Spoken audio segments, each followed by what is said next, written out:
bulan Muharram. Dan keutamaan Muharram banyak sebagai bulan utama karena termasuk bagian daripada bulan haram. Kemudian juga ada amalan yang sangat tepat untuk dilaksanakan di bulan Muharram, yaitu puasa. Dalam hadis sahih Imam Muslim meriwayatkan, afdhalus siyami ba'da siyami ramadhana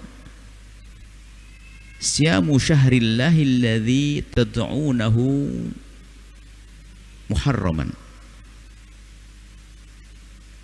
Atau kama qala Rasul, rawahu Muslim, hadis riwayat Muslim.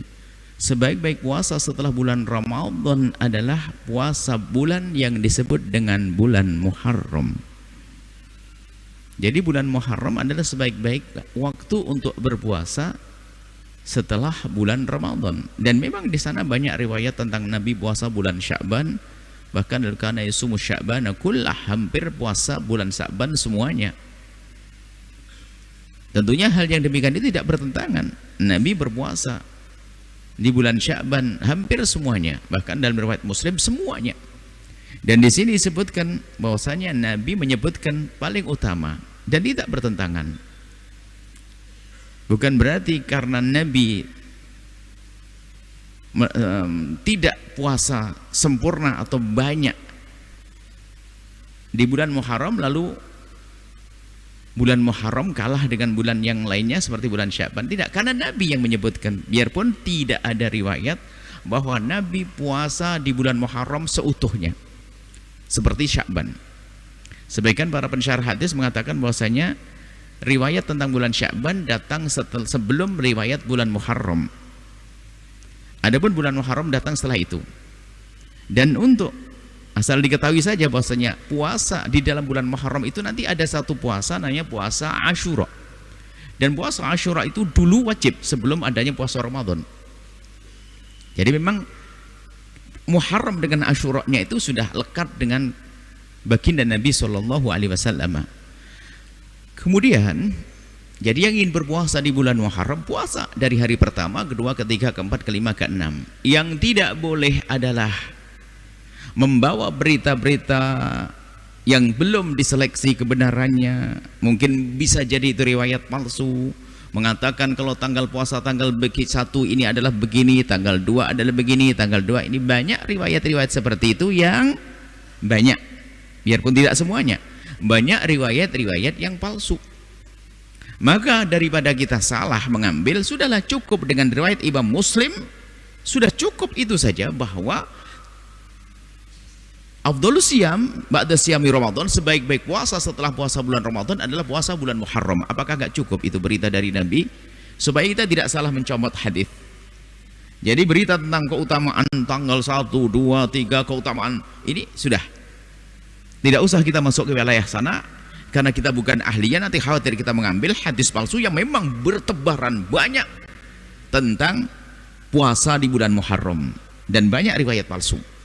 Tapi ini Muslim jelas yang puasa bulan Muharram utama. Nabi menyebutkan, sudah bersandarlah dengan hadis itu sudah sangat cukup. Kemudian di bulan Muharram ada puasa namanya Asyura, yang Nabi bersabda, ahtasibu 'alallahi ayyukaffira sanatal lati qablah. Jadi aku berharap, riwayat Imam Muslim, aku berharap bahwasanya dengan puasa Asyura, dari kata Asyir tanggal 10. Hari Asyura itu kalau berpuasa di hari Asyura itu akan diampuni dosa yang lalu. Ini Asyura. Nabi pernah ke Madinah ketemu dengan sekelompok kaum Yahudi yang berpuasa di hari Asyura.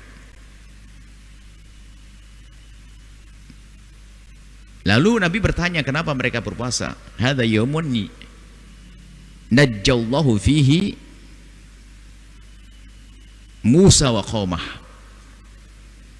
Ini hari Allah menyelamatkan Nabi Musa dan kaumnya.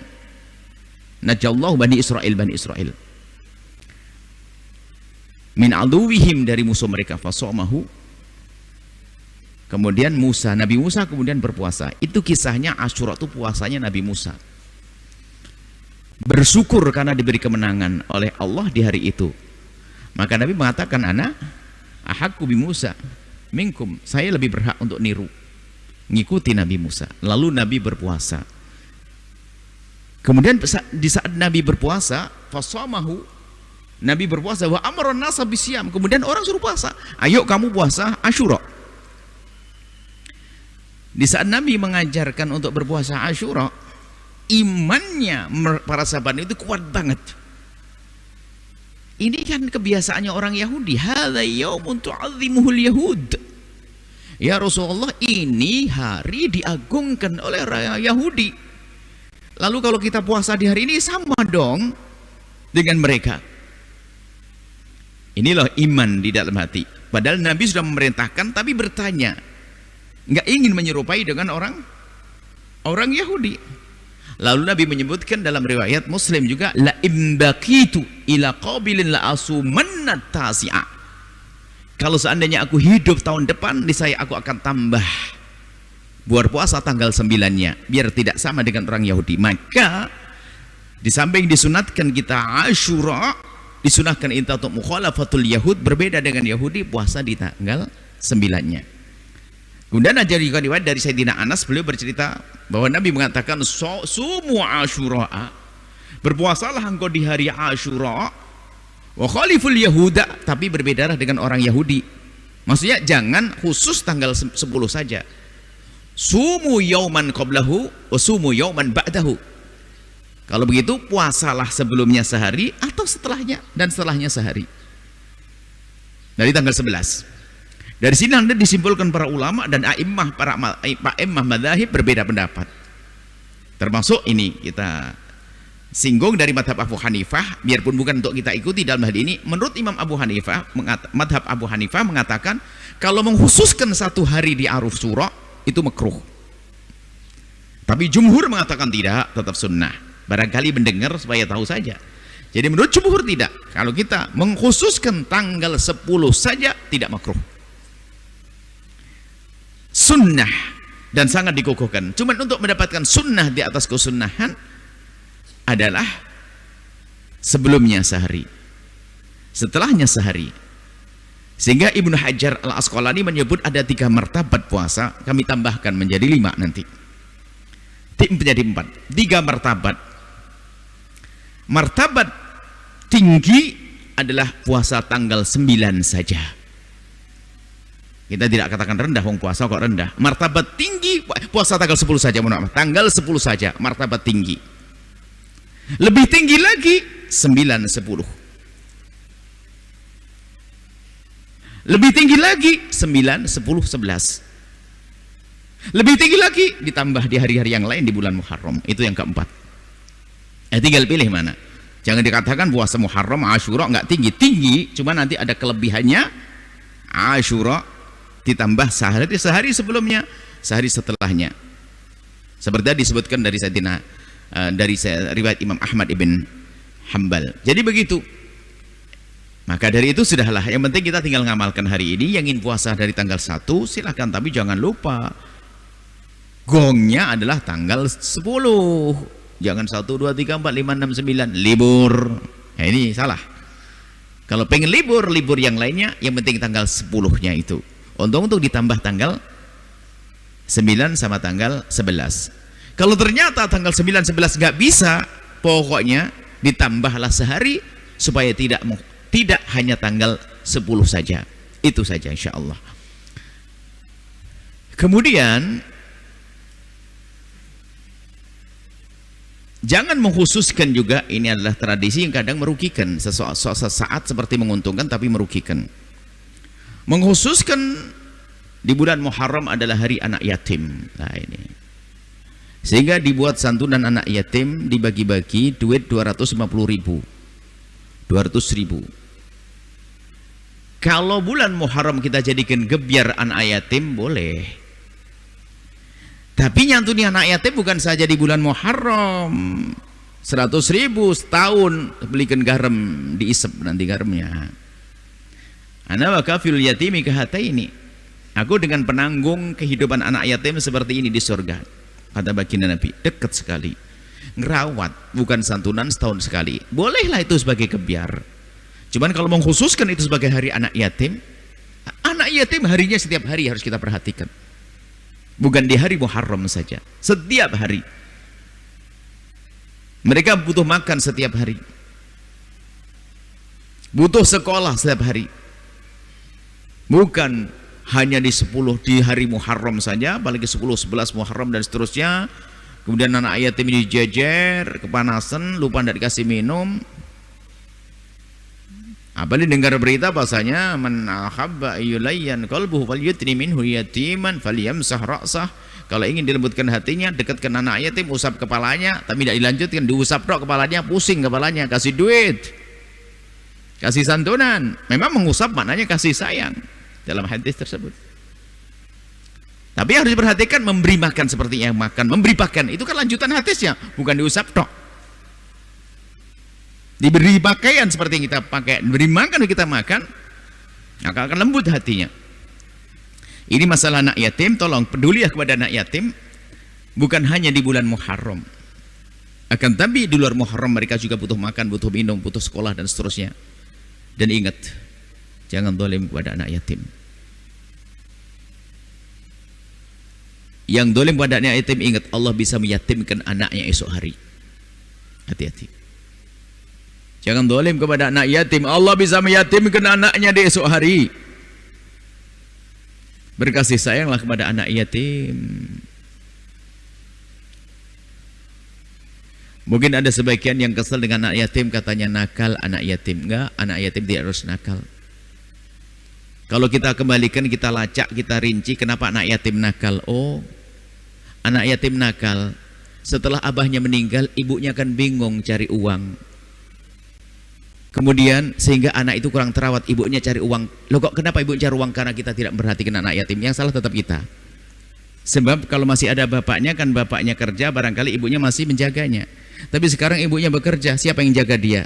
Ibunya kerja cari duit, kita tidak memperhatikan anak yatim. Gimana gak nakal? Jangan salin anak yatim. Kemudian lanjutannya adalah jangan diyatim-yatimkan. Anak yatim sudahlah, ambil seperti anakmu, seperti anak kita rawat, tidak usah diyatim-yatimkan. Sudah dijajar, ini bapaknya tabrakan, kecelakaan di sana, ini bapaknya begini, apa ini setiap tahun sudah lupa diingatkan lagi, dijajar.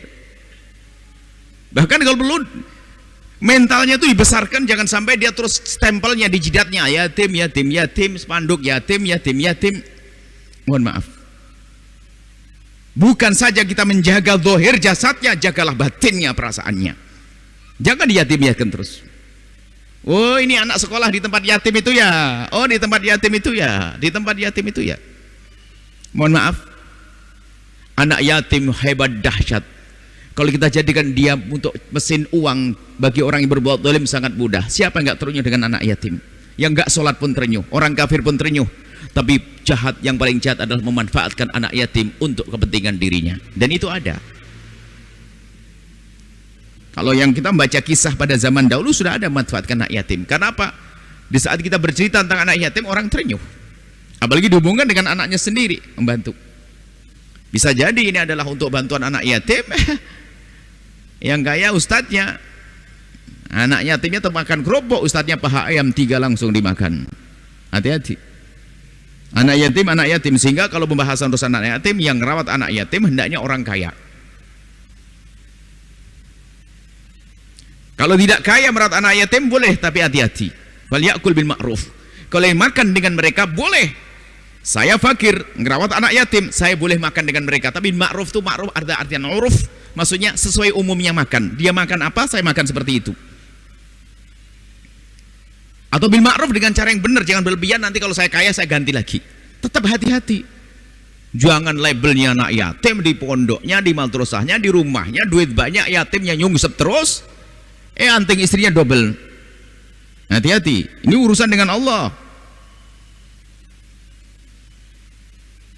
Wah, terenyuh dengan anak yatim. Anak yatim bikin.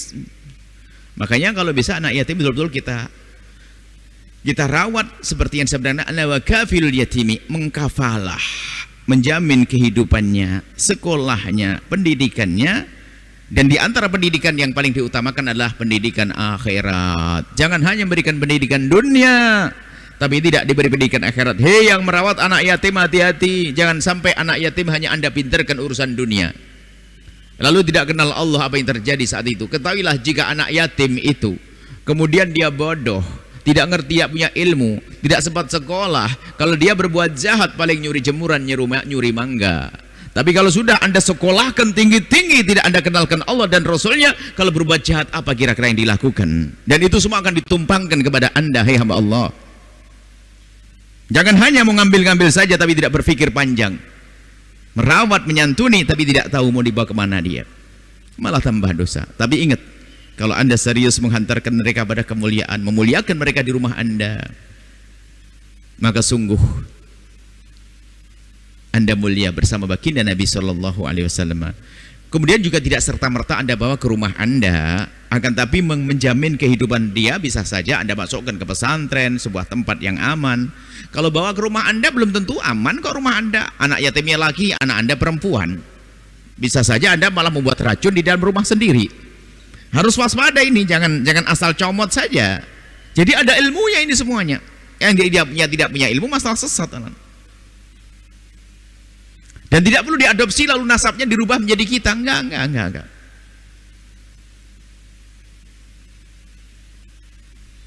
Anak yatim yang tidak berayah, termasuk yatim di atas yatim.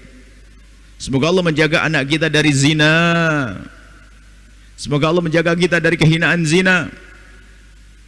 Yang terlahir dari buah berzinaan adalah tidak ada ayahnya, maka dia lebih yatim dari anak yatim. Kenapa lebih yatim dari anak yatim?